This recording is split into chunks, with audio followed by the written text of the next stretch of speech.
तभी बच्चों ने प्रस्तुति दिया, बहुत से एकाकी प्रस्तुत किया, भजन प्रस्तुत किया।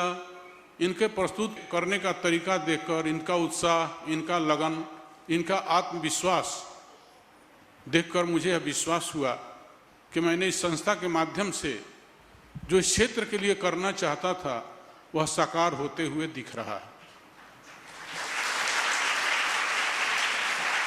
ये ज़्यादातर इसमें जो है किसान और मजदूर के बच्चे हैं। किसान हैं, मजदूर हैं और अपने बच्चों को दूर भेजकर अच्छी शिक्षा देने में सक्षम भी नहीं है। और हमारा संस्था का उद्देश्य भी यही था कि जो बच्चे धनाभाव के कारण पढ़ नहीं पाते हैं, अच्छी शिक्षा, गुणवत्तापूर्ण शिक्षा उनको नहीं मिल पाती है, वैसा शिक्षा देना, उसके साथ साथ उनका सर्वांगीण विकास करना। सिर्फ शिक्षा के साथ साथ और भी सीखेंगे व्यवहारिक चीज़ें क्या है, हमें किन चीज़ों को अपनाना चाहिए, किन चीज़ों से दूर रहना चाहिए, तो इन सब चीज़ों का भी उनका विकास हो सके।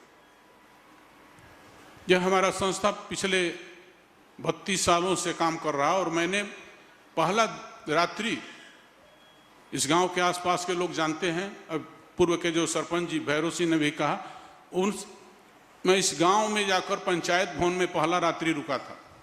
पहला रात्रि मैंने इस पंचायत भवन में जाकर बिताया था। गांव के लोगों से पूछा कि मैं यहाँ एक आश्रम बनाना चाहता हूँ और उसका उद्देश्य सेवा है।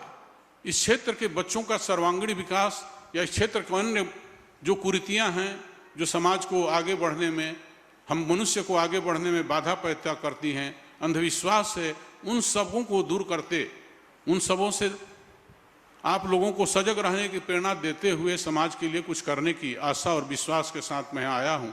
आप लोग क्या चाहते हैं? यहाँ के लोगों ने कहा कि हमें एक स्कूल की आवश्यकता है। मैंने कहा स्कूल तो गांव-गांव में भरे पड़े हैं, यहाँ पर 2-2 स्कूल चलते थे।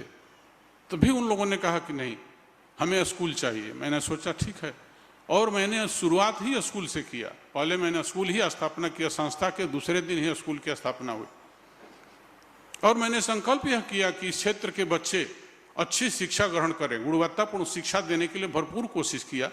और आज जैसा कि अभी आप लोगों ने इन बच्चों को प्रोत्साहन राशि लेते समय सुना कि कोई बच्चा 92%, कोई 93, कोई 94, कोई 95, 99 तक भी बच्चियां लाई।